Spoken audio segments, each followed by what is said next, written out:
Capítulo 12, segunda de Corintios.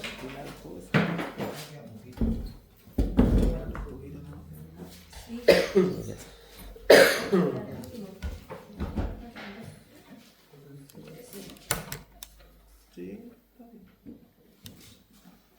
Vamos a orar. Padre, te damos gracias en el nombre de Jesús por tu palabra.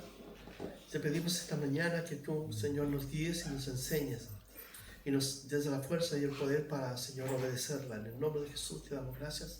Amén. Segunda de Corintios, el capítulo 12. Pablo está usando un recurso que ha sido necesario para poder hablarle a la iglesia, en el sentido de que ellos pudieran entender y comprender claramente dónde estaban ellos en Cristo Jesús. Usó la ironía respecto de los falsos maestros que estaban provocando un desorden con su enseñanza en la iglesia. Ya vimos ya que el apóstol Pablo en otros libros dice que si aún un ángel del cielo nos anunciara otro evangelio, entonces sea maldito. Es una palabra muy fuerte, es literalmente condenado al infierno. Entonces todos aquellos falsos maestros que están usando la Biblia para engañar a la gente y seducirlo están bajo esta condición. Pablo ha usado la ironía como, ¿cierto?, como un recurso para que ellos puedan entender. Y un par de preguntas retóricas. Los maestros, recuerden que estaban allí, estaban abusando de la gente. Pablo les dice que su ministerio está basado no en un poder humano ni en la sabiduría humana, sino en el Espíritu Santo, en el poder de Dios que actúa por medio del Espíritu. Su servicio a ellos fue por amor. Alcanzarlos a ellos fue un desafío. Cuando él llegó a la ciudad de Corinto, donde estuvo 1 año y medio, todo su esfuerzo se volcó para que ellos pudieran entender y comprender que Dios los amaba y que en Jesucristo volvemos a reconciliarnos con Dios. Que no se trataba de un asunto religioso, pues ellos estaban rodeados de religiosidad. Estaban llenos de templos paganos, por lo tanto ellos conocían muy bien en lo que se trataba, ¿cierto?, en lo concerniente a la religión. Pero Jesucristo no es una religión, Jesucristo es la verdad encarnada y Él trae libertad. Por lo tanto, cuando nos relacionamos con Dios, tenemos que hacerlo a través de Jesús. No a través de un santo, de un papa, de un pastor, sino a través de Cristo. Él es el mediador. Y ellos estaban esclavizándolos con rituales de la religión judía. Los estaban devorando en el sentido que estaban haciendo lo que ellos querían con la gente. Los manipulaban, como hoy día tú puedes ver cómo se abusa de la gente a costa o en nombre de la religión, o en nombre de Dios, o en nombre de Jesús. Estaban tomando su dinero, eso lo podemos ver también. Pero una de las características que ellos tenían es que eran sumamente arrogantes y se jactaban de su poder sobre la gente y el control. Se llamaban a sí mismos apóstoles y los denigraban físicamente, porque ellos inclusive recurrían a las bofetadas para reprenderlos, y eso entonces no podía soportarlo y tolerarlo el apóstol Pablo. Entonces Pablo dice que él es un hebreo, que es israelita, que es descendiente de Israel, y que todo su quehacer dentro de la iglesia está basada en una postura de humildad, porque él no pretende exaltarse. Él pretende que Cristo sea conocido por la gente, sobre todo por los rebeldes que están en la iglesia y que son parte de esta facción de estos falsos maestros. Hoy día podemos encontrar muchos falsos maestros que seducen y engañan a la gente y que los sacan y los apartan de la cruz. La cruz es el centro fundamental en la vida de cualquier cristiano, porque en la cruz nosotros encontramos el perdón, la reconciliación. En la cruz Jesús toma mi lugar y toma tu lugar para que Dios condene, ¿cierto?, en Jesucristo tus pecados y mis pecados. Por lo tanto, la cruz representa, ¿cierto?, la salvación para todo aquel que confía en Él. Entonces Pablo ahora en el capítulo 12 va a continuar con esta fórmula de elevarse, pero porque ellos en cierto modo lo obligan. Porque los falsos maestros que están aquí se jactan, ¿cierto? De su posición, de su poder, de su autoridad. Y Pablo está aquí abajo. Entonces Pablo dice aquí en el versículo 12, capítulo 1, versículo 1, capítulo 12, dice: ciertamente no me conviene gloriarme, pero vendré a las visiones y a las revelaciones del Señor. Pablo va a usar esta experiencia que él tuvo para exponer su posición delante de ellos, pero también su experiencia y gloriarse está basado en que va a traer honor y gloria a Dios, porque todo lo que él vive lo concentra en Jesucristo y no en él para autoexaltarse. Entonces dice: ciertamente no me conviene gloriarme. La palabra gloriarse significa exaltarse, ¿cierto? O jactarse de algo, de una experiencia. Pero dice: vendré a las visiones y a las revelaciones del Señor. Hoy día tú puedes escuchar fácilmente en las redes sociales o en los programas de televisión cristianos a personas que dicen: yo tuve un sueño, tuve una visión y estoy aquí para contarla. Pero vamos a ver que las experiencias cristianas siempre deben estar supeditadas a Cristo, a nuestro Señor. Pablo dice: pero vendré a las visiones y a las revelaciones del Señor, no a las mías. Y tú escuchas hoy en día: tuve una visión, tuve un sueño, ¿cierto? Y cuentan las cosas que ellos han experimentado, pero muchas veces estas están fuera del contexto de lo que la Escritura, ¿cierto?, nos enseña. Es decir, nos aparta, nos saca de la cruz, porque nos lleva a una postura personal, de una experiencia, ¿cierto?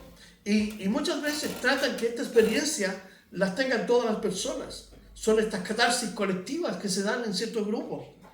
Pablo dice: vendré a las visiones y a las revelaciones del Señor. No puede haber una revelación aparte de las Escrituras, de lo que ya conocemos. No puede haber.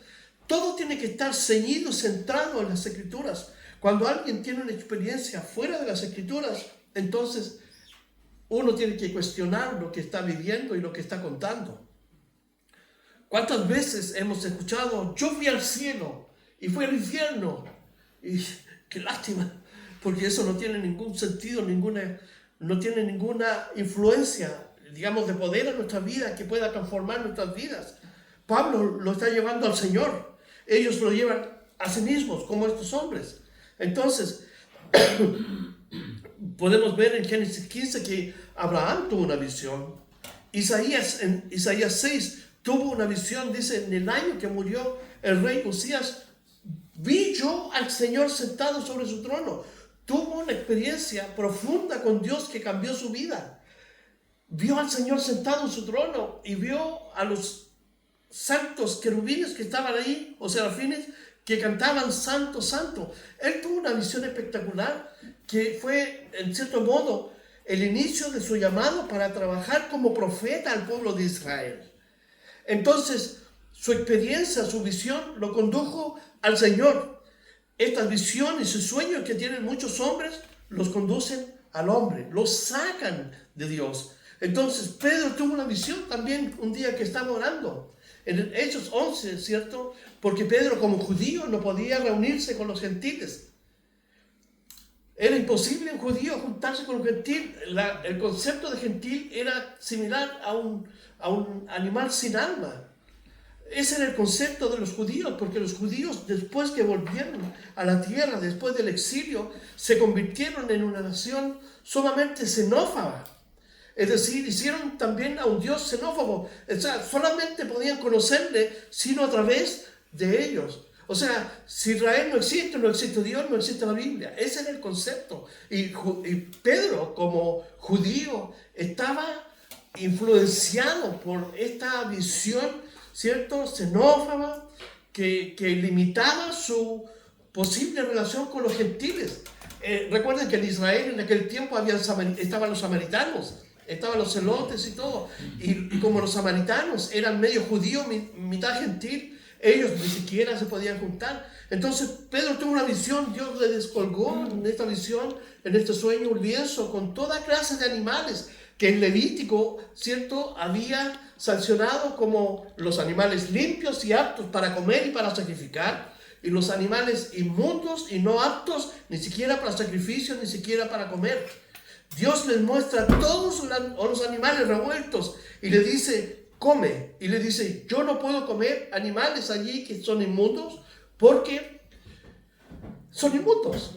Tú dices en el Levítico que son inmundos. Y Dios le dice, lo que yo he limpiado, tú no lo puedes llamar inmundo. Así que come. ¿Cuál es el propósito de esta visión? Conducirlo a la casa de un hombre llamado Cornelio, que era gentil, para que le fuera a predicar el evangelio.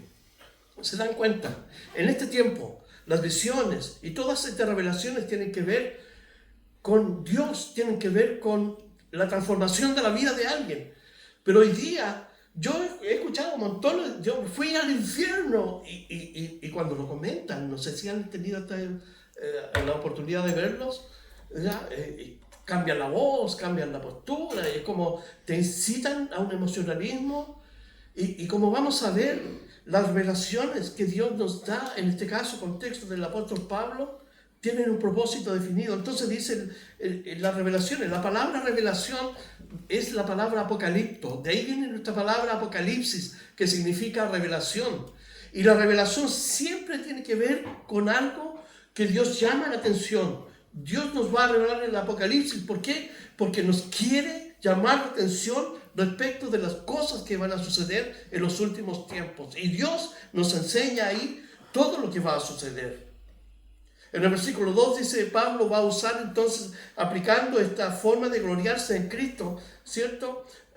Va a usar la tercera persona, pero obviamente está hablando de él. Dice, conozco a un hombre en Cristo que hace 14 años, si en el cuerpo no lo sé, si fuera del cuerpo no lo sé, Dios lo sabe, fue arrebatado hasta el tercer cielo. Y conozco a tal hombre, si en el cuerpo, fuera del cuerpo no lo sé, Dios lo sabe, que fue arrebatado al paraíso, donde oyó palabras inefables que no les es dado al hombre expresar.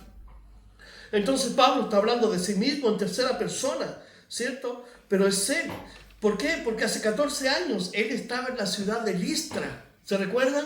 Estaba con Bernabé. Eso lo pueden buscar en su Biblia de Hechos 14.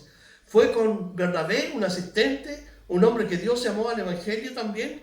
Y fueron a estas ciudades, Listra, Derbe e Iconio. Y ahí en Listra, como Pablo, ¿cierto? Tenía la oratoria y se hicieron milagros. Entonces la gente de allí, que estaba influenciada por la cultura griega, entonces dijeron que Pablo era Mercurio y que Bernabé también era otro dios del Olimpo. ¿Por qué? Porque Pablo era Hermes, el dios que llevaba las noticias a todos los dioses en el Olimpo. Entonces, como Pablo estaba predicando la palabra, le dijeron, este es el Mercurio, el dios Mercurio, o el dios Hermes que bajó y está aquí.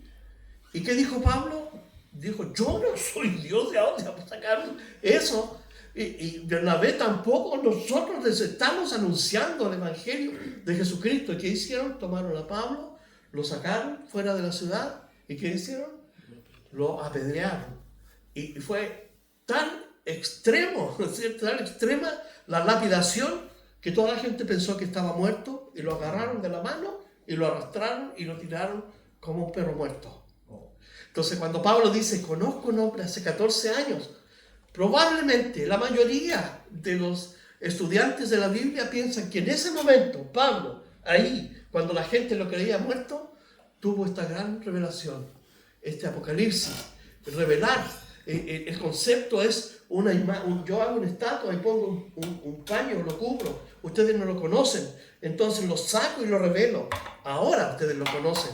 Entonces Pablo, ¿cierto? Le fue revelado eso que estaba aquí. Pero como dice en el versículo, conozco a tal hombre, dice, si en el cuerpo no sé, pero en el versículo 2 dice que fue arrebatado. La palabra ahí es literalmente ser tomado de manera repentina y poderosa. Allí, que parecía muerto, Dios lo tomó repentina y poderosamente a una experiencia mayor, ¿cierto? ¿Por qué? Porque Pablo necesitaba el consuelo, la confianza en Dios, y Dios quiso demostrarle el cielo, el paraíso, como él lo llama, para que él tomara fuerza, ¿cierto? Y para que él siguiera glorificando a Dios. No es para que él tomara eso como, ¿cierto? Una experiencia tan fuerte para jactarse delante de la gente. Entonces dice que fue arrebatado. ¿Hasta dónde? Al tercer cielo. El tercer cielo es el paraíso, como dice en el versículo 4, que fue arrebatado al paraíso. Entonces tenemos el tercer cielo o el paraíso, que es el lugar donde está la plenitud de Dios. Es el lugar donde Dios nos ha ofrecido por medio de Cristo, ¿cierto? Para estar permanentemente ahí. Pero también tenemos el otro paraíso que nos conecta con la tierra. Este nos conecta con el cielo, nos conecta con la tierra, con el Génesis 2, cuando Dios dice que creó un jardín, ¿cierto? Un paraíso, y colocó al hombre y la mujer, los introdujo y los puso allí para que lo labraran, para que lo administraran, para que le pusieran los nombres a los animales, en fin, y para que se multiplicaran. Entonces tenemos dos paraísos. El del Edén se perdió por causa de la desobediencia del hombre. Pero el tercer cielo, los que lleguemos ahí es por la gracia de Dios. Nunca más se va a perder, estaremos allí para siempre con Dios. Pero el término harpazo, que literalmente es arrebatado, lo encontramos en 1 Tesalonicenses, el capítulo 4, 17, si quieren buscar. 1 Tesalonicenses 4, 17, para aquellos que niegan que va a haber un rapto. Jesucristo prometió venir a buscar su iglesia. Dice en el versículo 17, luego nosotros, los que vivimos, es decir, nosotros los que estamos aquí, los que vivimos, los que hayamos quedado, seremos arrebatados juntamente con ellos en las nubes para recibir al Señor en el aire, y así estaremos siempre con el Señor. Nuevamente, luego nosotros los que vivimos, los que hayamos quedado, seremos arrebatados juntamente con ellos. ¿Con quiénes? Con los que vienen en Jesús. Todos los que han partido en Cristo vendrán con Jesús, y nosotros seremos literalmente tomados de manera repentina, de forma poderosa, para ir al encuentro, ¿cierto?, del Señor Jesús en las nubes y recibirle así en el aire. Mucha gente se burla de este concepto, el rapto.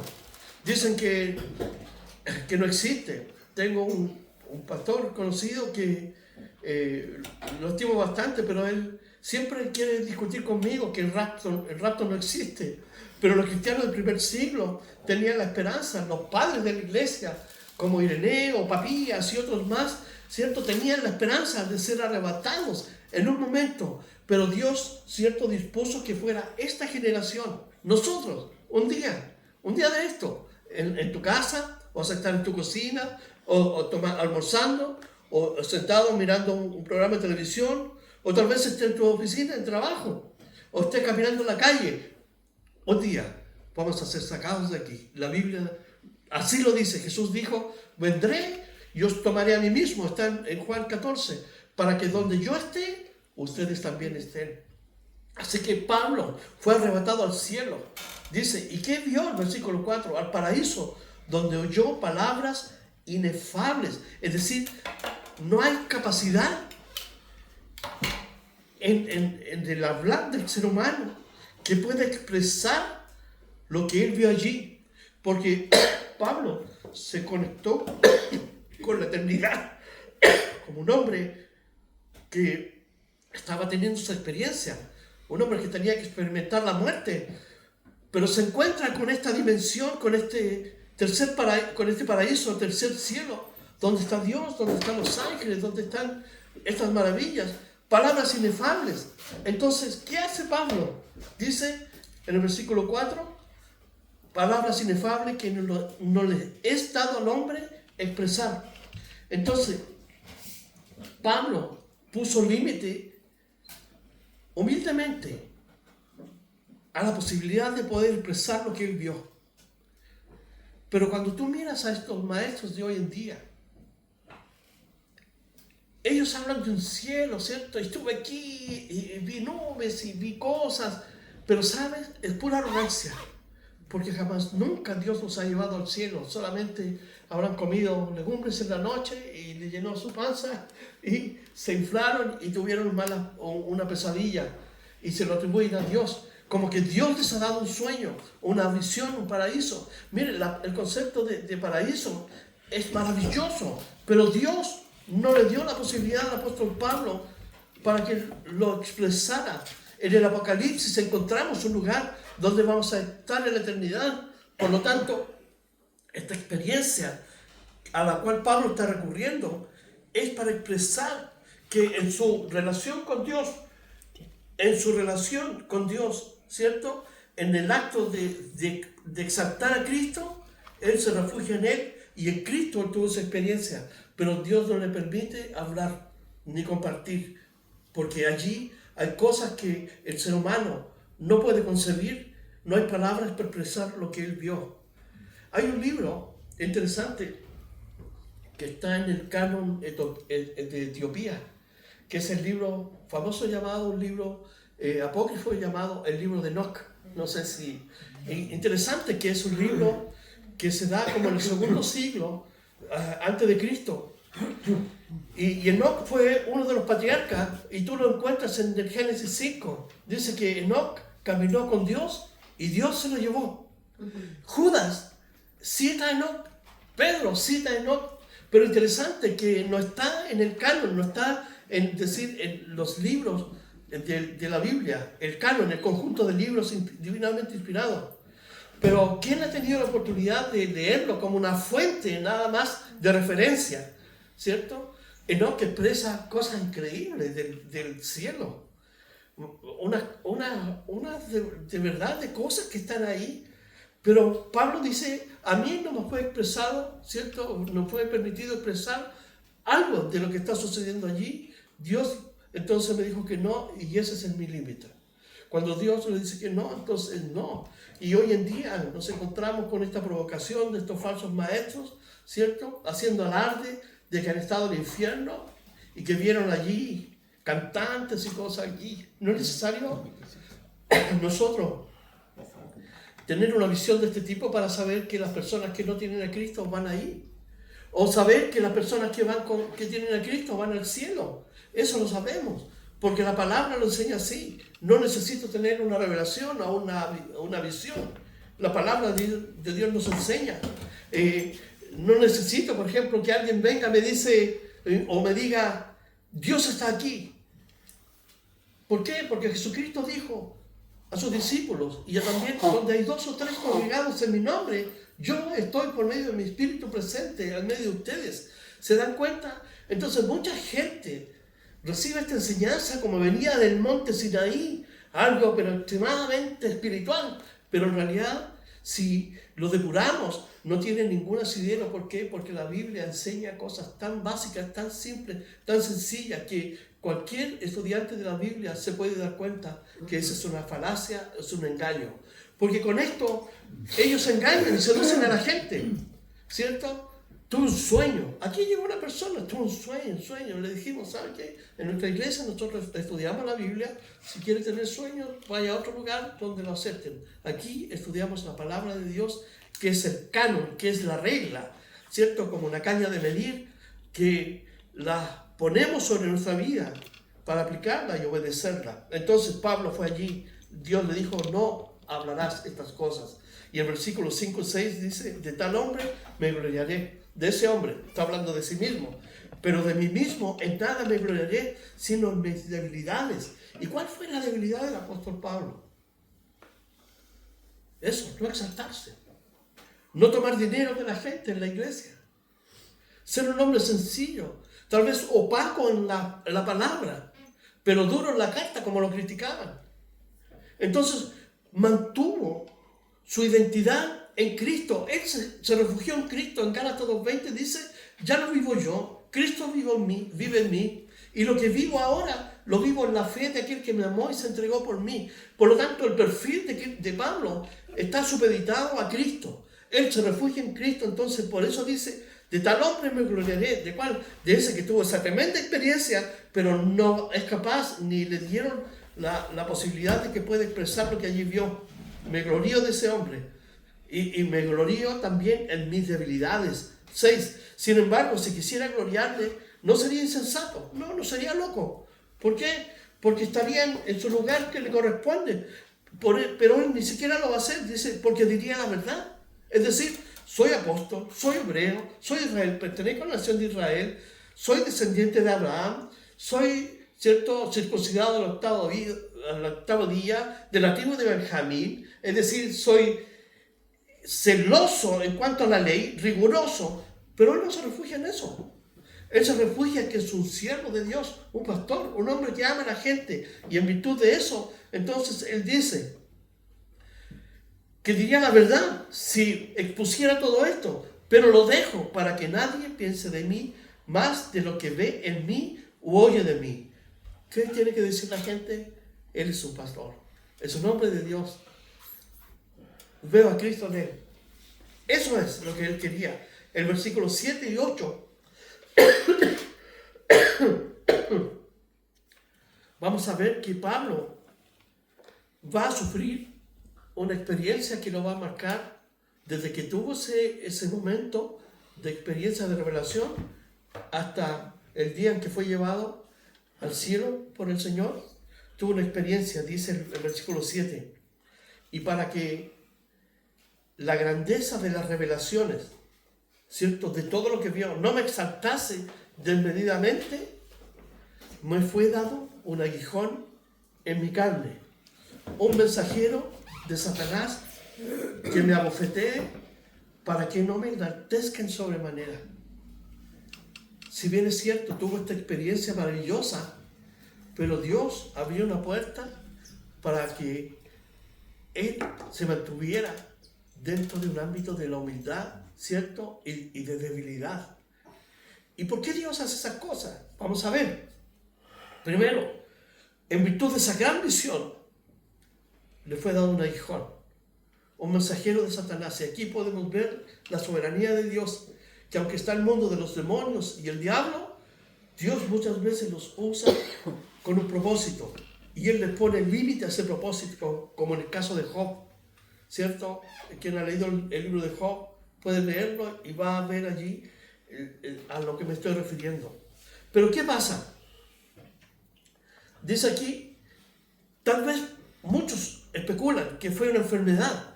Cuando estuvo en Galacia, él contrajo la malaria, probablemente, y eso afectó grandemente su visión. En Gálatas, el capítulo 4, el versículo 15,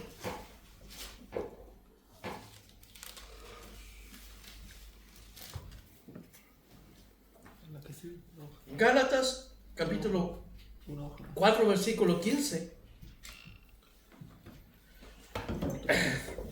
dice, el 4 y 15, ¿dónde pues está esa satisfacción que experimentabais? Porque os doy testimonio de que si hubieseis podido, os hubierais sacado vuestros propios ojos para dármelos.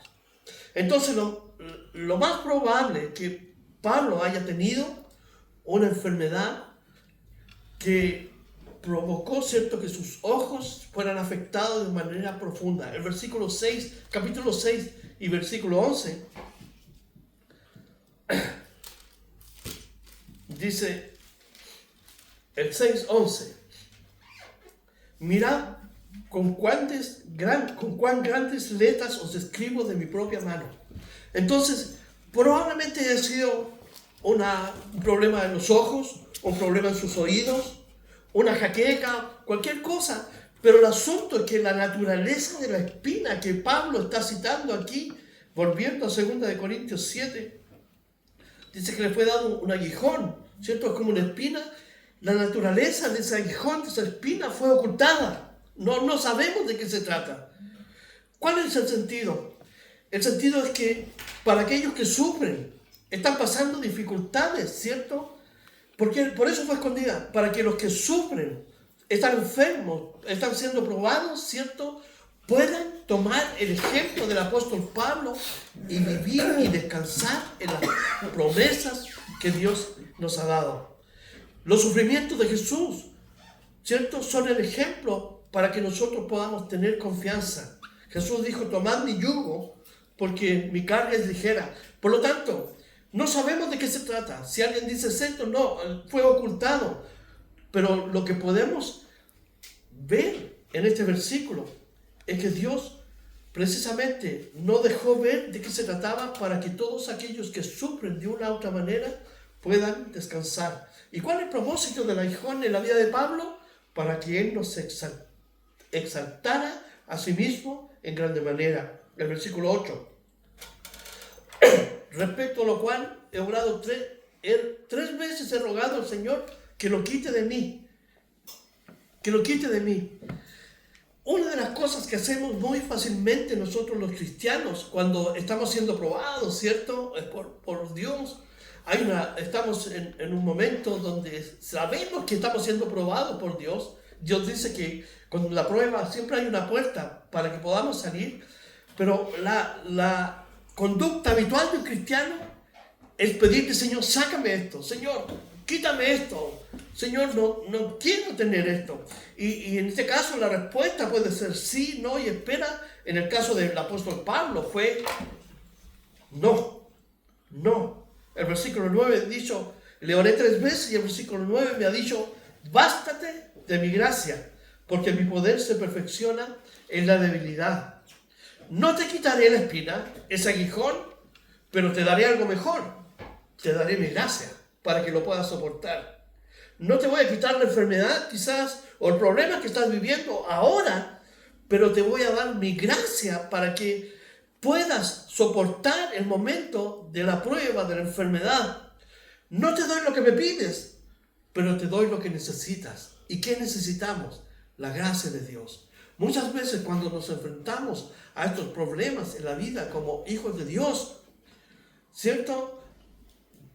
Puede representar un conflicto en nuestra mente.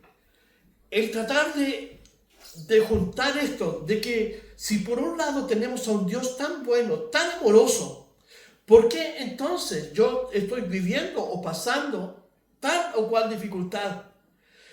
Y tratamos de resolverlo racionalmente, pero Dios le dijo a Pablo, no es el camino. Porque tú me pides que te quite ese aguijón, pero yo te doy mi gracia, que es superior a ese aguijón. Y esa gracia nos da el poder para descansar en Dios y la fuerza para soportar ese momento en que estamos viviendo.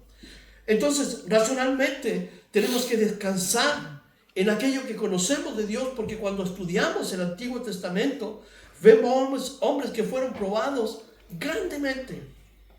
Moisés, por ejemplo, cuando huyó al desierto, Dios lo llamó, pero Dios lo hizo pasar en el desierto 40 años. ¿Y quién puede vivir 40 años ahí en un desierto árido, inhóspito, con bichos salvajes y todo eso? ¿Y quién ha mirado la geografía, cierto, de ese lugar, especialmente de Arabia, cierto, o del Sinaí? Es un lugar inhóspito. Entonces, tal vez Moisés puede haberle dicho, ya estoy listo para ir, pero Dios le dijo, no, son 40 años, espérate. Y Moisés, que escapó a los 40 años de Egipto, pasó 40 años más en el desierto, y recién a los 80 años Dios le dijo, ahora, ve a Faraón y dile que deje ir a mi pueblo. ¿Se dan cuenta? Que cuando descansamos en Dios y dejamos de luchar con aquello que creemos nosotros que nos está afectando, ¿cierto? Y nos afirmamos en las cosas conocidas de Dios, entonces podemos, al igual que el apóstol Pablo, no pedirle que nos saque eso, sino que, Señor, que tu gracia pueda sostenerme. Dice aquí, y me ha dicho, ¿quién le dijo? Dios, bástate de mi gracia. ¿Por qué? Porque él oró al Señor y recibió la respuesta del Señor, bástate de mi gracia, porque mi poder se perfecciona en la debilidad. Por tanto, de buena gana me gloriaré más en mis debilidades, para que repose sobre mí el poder de Dios. Necesitas mi poder, Pablo. Necesitas mi fuerza para continuar adelante. Te he dado este aguijón para que no te jactes ni te exaltes de sobremanera, pero al mismo tiempo te doy mi gracia. Y fíjense, cada vez que pasamos Como mencioné, problemas, pruebas, enfermedades, dificultades en el trabajo, en lo financiero. De una u otra manera, Dios siempre da la gracia para que avancemos. Cuando Moisés le dijo, pero yo soy tartamudo, ¿cómo me vas a llamar para que vaya? Soy tartamudo. Muy bien, le dice, tú no vas a hablar, tu hermano va a hablar por ti. Dios siempre se mueve en su dirección y en su propósito. El apóstol Pablo le dijo, quítamelo. Dios le dijo, no, pero te doy mi gracia. Y eso es una cosa importante que nosotros tenemos que reconocer. Que la gracia nos sostiene. La gracia nos da la fuerza. Porque muchas veces uno quisiera decir, ¿cómo Dios no me escucha? Mira mi situación que estoy viviendo. Pero Dios nos da la gracia. En vez de enfocarnos, ¿cierto?, en pelear con Dios, tenemos que ir a la cruz y decirle, Señor, muy bien, ¿qué quieres hacer en mi vida? ¿Cómo quieres usar esto que estoy viviendo para transformar mi corazón, para cambiar mi mente, para unirme más a ti? Entonces, no te quitaré la espina o el aguijón, pero te doy algo mejor. Te doy mi gracia. No te doy lo que me pides, pero te doy lo que necesitas, su gracia. Así que, mejor que le pidamos a Dios que elimine nuestras pruebas, ¿cierto?, nuestros sufrimientos, es humillarnos delante de Él. Su gracia es suficiente, la gracia de Dios es suficiente. ¿Y cómo lo experimento? En mi relación con Dios, en mi intimidad con Dios. Le cuento lo que me está pasando. Él sabe, antes que oremos, Él sabe de antemano. Pero le digo, Señor, entonces, como tú sabes lo que estoy viviendo, lo único que te pido, que tu gracia sea suficiente para yo caminar cada día contigo, para que ver tu mano al final del camino de cómo tú te vas a mover, hacia dónde me quieres dirigir. El mundo es determinista en muchos aspectos. El concepto de determinismo es algo que va a pasar y no tiene solución, porque el mundo, cuando sucede algo, dice, no, eso no tiene solución, eso se va a quedar así y no hay solución. Pero Pablo y la palabra de Dios y Dios mismo nos dice, todo lo puedo en Cristo que me fortalece. Todo lo puedo en Cristo que me fortalece. El mundo que dice, no, eso no es posible, eso no va a ocurrir, eso no tiene remedio. Pero Dios tiene la última palabra. ¿Por qué? Porque estamos descansando en su gracia, en su poder. Y cuando yo estoy ahí, entonces el poder de Dios se manifiesta para que pueda ir avanzando. En el versículo 10 dice, por lo cual, por amor a Cristo, me gozo en las debilidades, en afrentas, fíjense, en necesidades, en persecuciones, en angustias, porque cuando soy débil, ¿qué dice? Soy fuerte. El creyente que dice, Señor, yo soy débil. ¿Y qué dice el Señor? Tú eres fuerte en Cristo, porque te he dado mi gracia. Pero una persona que no es cristiana en el mundo dice, soy fuerte, no necesito a Dios. ¿Para qué quiero a Dios? Tengo dinero, tengo fama, tengo poder, tengo casa, tengo buen trabajo, tengo una profesión. Pero el cristiano que tenga poder, ¿cierto?, y tenga la posibilidad económica y tenga una buena profesión, somos metidos en la jojera de Dios muchas veces, porque Dios quiere modelar su carácter en nosotros. Entonces, cuando el creyente dice, Señor, soy débil, toma mi carga, somos fuertes en Cristo. Y es lo que tengo que hacer. En Mateo, en el capítulo 11, versículos 27 y 28.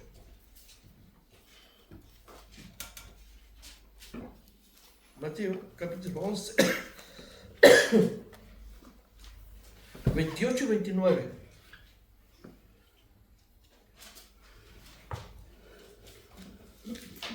Dice, venid a mí todos los que estáis trabajados y cargados. Mateo, el primer evangelio, de allá para acá. Perdón. Mateo 11, 28, versículo 28 y 29, dice así. Venid a mí todos los que estáis trabajados y cargados, y yo os haré descansar. La vida a veces se nos torna como algo tan aplastante, porque el tiempo que nos tocó vivir, bueno, todo tiempo tiene su conflicto, pero nos tocó vivir en un tiempo donde hay mucha actividad demoníaca. El mundo está desatado. Está desatado porque Dios lo entregó a que ellos hagan lo que quieren. Es una forma de juicio, pero después viene otro juicio. Dice, venid a mí todos los que estáis trabajados y cargados, y yo os haré descansar. Llevad mi yugo sobre vosotros y aprended de mí, que soy manso y humilde de corazón, y hallaréis descanso para vuestras almas. Entonces, depositando nuestra carga en Jesús, nuestro conflicto, nuestras luchas, nuestros problemas, todo, ¿cierto? Dios siempre se va a proveer. Va a proveernos para que nosotros podamos avanzar en la vida. Entonces, Pablo dice en el versículo 10, volviendo de 2 Corintios, porque cuando soy débil, entonces soy fuerte. Y esto es una paradoja. Y las paradojas me encantan porque siempre están presentes en las enseñanzas de Jesús. Porque Él dice, el que quiera ser primero, tiene que ser último. El que quiera servir o ser servido, tiene que servir. Entonces, en la pirámide del suceso del mundo, ¿cierto? Para llegar aquí, tú tienes que llegar y no importa cómo llegues, pero llegas y eres poderoso. Pero Jesús da vuelta a la pirámide. ¿Por qué? Porque si tú quieres estar aquí, tienes que empezar de aquí primero, de la base, del servicio, de humillarnos delante de Dios. Entonces se dan cuenta estas paradojas. Pablo dice, cuando soy débil, soy fuerte. ¿Cómo es posible? ¿Cómo es posible que los que murieron en el Coliseo romano cantaran cuando los leones venían sobre ellos? Cuando Nerón, el loco, los empalaba y los rociaba con cera y los prendía para iluminar sus jardines. Cuando eran aserrados, cuando eran cortados, cuando eran apedreados. ¿Cómo podían cantar? Juan Hus, uno de los reformadores en Europa, cuando lo pusieron en la hoguera, murió cantando. ¿Cómo entonces se explica eso? Solamente se explica cuando la gracia de Dios está sobre la vida de un creyente. Tú puedes encontrar cristianos hoy día que rezongan por todo. ¡Ah, por Dios! ¿Por qué me pasa esto? Y por esto, y por esto, y por esto. Entonces, la pregunta es, ¿dónde está Cristo en tu corazón? ¿Dónde está Cristo en tu vida? Porque cuando uno entiende que Dios tiene un plan personal, íntimo, entonces Dios va a trabajar en nuestro corazón. Y Dios muchas veces se va a mover por lados que uno no quiere ir, pero Dios nos lleva porque Dios sabe que en ese proceso va a transformar nuestro corazón y nuestra mente. Y sabe también lo que vamos a necesitar, que es su gracia. Y Dios nos da su gracia. Entonces, cuando soy débil, aparentemente soy fuerte, porque mi confianza está en Dios. Y es ahí donde debe estar. Por eso que es importante ir a la palabra, leer los salmos, los proverbios, leer el Nuevo Testamento. ¿Para qué? Para tener, ¿cierto? Llenarnos de lo que Dios hace por su pueblo. Dice el versículo 11, me he hecho un necio al gloriarme. Ustedes me obligaron a ello, ¿cierto? En realidad fui necio al hacerlo, pero ustedes me obligaron. Pues yo debía ser alabado por vosotros, ser querido por ustedes, porque nada he sido menos aquellos grandes apóstoles. Literalmente Pablo usa una ironía, es los superapóstoles, aunque nada soy. Y esa es la realidad de un siervo de Dios, de un hijo, de una hija de Dios. Al mundo no somos nada, pero para Dios somos sus hijos, sus amados hijos. El versículo 12, con todas las señales de un apóstol han sido hechas entre vosotros en toda paciencia, por señales, por prodigios y milagros. Fíjense, estas son las señales de un apóstol. Y Pablo certifica que él es un apóstol porque él, ¿cierto?, a través de señales. Una señal, por ejemplo, cuando Jesús convierte el agua en vino en Caná de Galilea. Esto fue una señal. ¿Por qué? Porque la señal siempre transmite un mensaje. Cuando los judíos van y le dicen, ¿qué señal nos ofreces? Y Jesús le dice la señal de Jonás. Así como Jonás estuvo en el pez 3 días, así el Hijo del Hombre estará 3 días también en el centro de la tierra. Una señal comunica un mensaje. ¿Cuál fue el mensaje de la señal de convertir el agua en vino? Que Él era el Mesías. Que comenzaba su oficio de Mesías, ¿cierto? En su ministerio, ahí en Caná de Galilea. Ese fue el mensaje. Cuando habla de prodigios, los prodigios tienen que ver con la afectación de la naturaleza misma. ¿Se recuerdan? Bueno, en Éxodo 14, cuando Dios le dice a Israel que salga y Moisés lleva al pueblo y se enfrentan en una gran playa que están allí frente al mar y atrás tienen a los egipcios que venían en las carretas. ¿Y qué hace? Dios le dice a Moisés: levanta tu vara y golpea el mar y avanza. Y cuando Moisés hace eso en el nombre de Dios, ¿qué hace el mar? Se abre. Y esto es un hecho portentoso, un milagro, porque rompe los conceptos de lo natural que nosotros podemos entender, los científicos, y ellos avanzaron por tierra seca. Y cuando llegaron al otro lado, ¿qué hizo Moisés? Golpeó nuevamente y el ejército que iba avanzando fue atrapado por el mar y murieron todos. También habla de señales. Las señales tienen que ver como los actos maravillosos y portentosos de Dios. ¿Cuál será la señal? Por ejemplo, que podemos citar de las Escrituras. Cuando Josué, en el libro de Josué, capítulo 10, estaban peleando con los amalecitas. ¿Y qué sucedió? Que estaban perdiendo. Y va Josué y le dice: Señor, por favor, detén el sol. ¿Tú crees que orar así es locura? No, es un acto de fe más allá de lo concebible. Y Josué le dice: Señor, te pido que detengas el sol. ¿Y qué dice? Que en las Escrituras, que Dios detuvo el sol. Y fue ahí cuando comenzó a ganar la batalla Israel. Y pelearon. ¿Qué significó esto?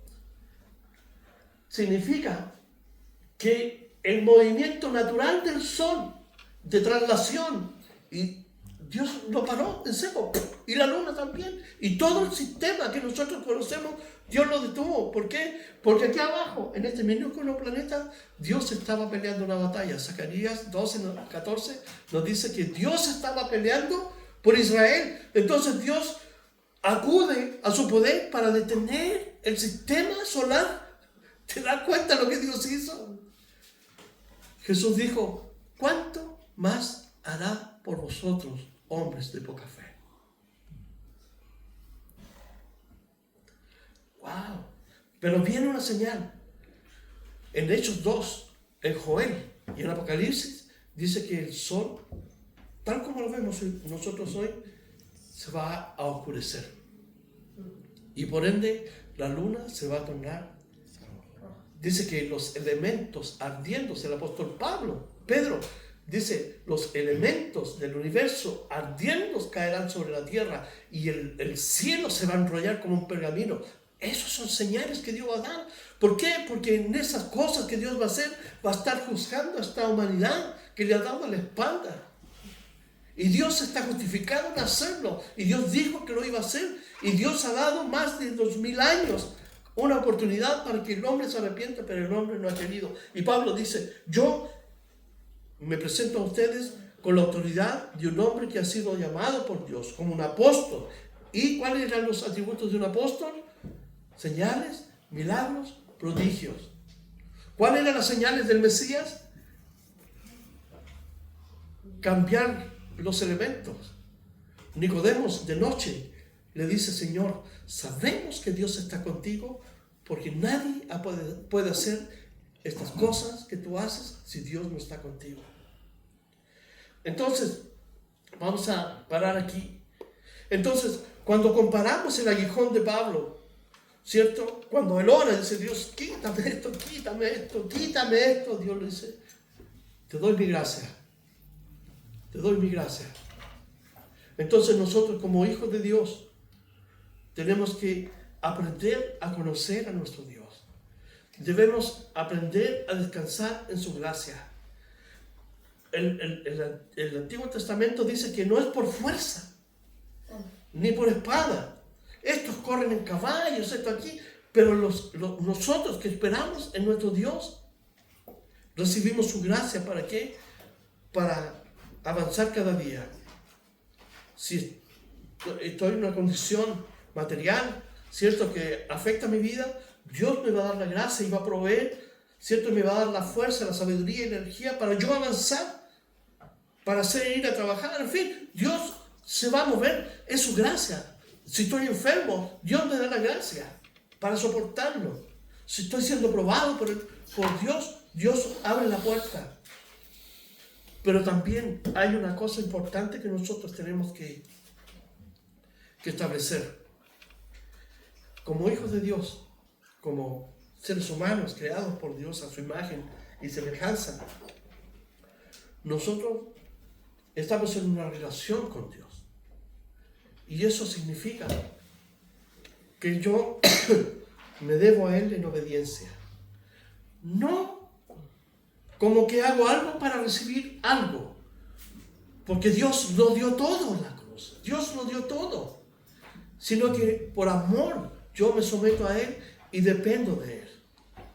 Dios va a proveer lo necesario, la fuerza, y me va a dar todo, la sabiduría, la inteligencia, la capacidad, todo, para que pueda vivir esta vida. Jesús dijo y lo prometió: miren los lirios del campo, ni aun Salomón se vistió como ellos, con la hermosura que tienen. Las aves que no trabajan, no hilan, y Dios les provee. ¿Cuánto más hará con ustedes? Entonces las Escrituras nos enseñan a despojarnos del afán, de la ansiedad, y a descansar de la gracia, porque estoy seguro que el apóstol Pablo, ¿cierto? También esa ansiedad, le dijo: Señor, sácame esto, sácame esto, sácame esto. Pero Dios le dijo: no te doy lo que me pides, pero te sustento con lo que yo tengo, mi poder, mi gracia. Así que Pablo hizo las señales de un apóstol, un hombre que está sirviendo a Dios por amor o en humildad, no se jacta de la experiencia. Él vive una vida escondida en Cristo. Nuestra vida está escondida con Cristo. Eso es lo que tenemos que aprender de Dios. Estamos en Cristo Jesús. Y si Dios es por nosotros, nada, ninguna fuerza, ni lo alto ni lo bajo, ni lo profundo, ni ángeles, ni lo porvenir, como dice el apóstol Pablo, nada nos puede separar del amor que es en Cristo Jesús. Estamos nosotros conectados a la vid verdadera. Cristo es la vid, Cristo es la fuente, nos nutre en nuestra vida, y Él mismo se encarga de proveernos y darnos la gracia, el poder, la fuerza para vivir esta vida. Nos tocó vivir un tiempo difícil, de verdad, pero Dios nos cuida, Dios nos protege, y si estamos pasando por pruebas, Dios está de nuestro lado, su gracia está de nuestro lado. ¿Para qué? Para que nosotros lo conozcamos a Él en otra faceta de nuestra relación íntima con Él. Vamos a orar. Padre, gracias por el día, por tu amor, por el privilegio de servirte. Señor, yo no sé dónde estamos cada uno de nosotros en esta relación contigo, pero estoy seguro, Señor, que tú nos das la gracia para soportar las pruebas, las dificultades, Señor, que vivimos cada día. Te agradecemos porque en Cristo Jesús tenemos, Señor, la respuesta, Señor, porque Él es nuestro yugo. Su carga es fácil y ligera. Y Él nos enseña a ser humildes como Él, como el apóstol Pablo, que Él, Señor, aunque vivió una experiencia extraordinaria, pero también sufrió este aguijón, descansaba en ti. Su gloria eras tú, su vida estaba centrada en ti, y tú le proveíste todo, Señor, a pesar de todo lo que Él vivió. Señor, y como tú no haces acepción de personas, lo mismo, Señor, tú haces hoy con tu pueblo y con tus hijos. Nos das la gracia para soportar, Señor, todas las dificultades. Gracias, Padre, por tu amor, por la esperanza que tú transmites, Señor, y sabemos que un día estaremos presentes, Señor, en ese cielo, en ese tercer cielo, en ese paraíso, para siempre contigo. En el nombre de Jesús. Amén. Amén.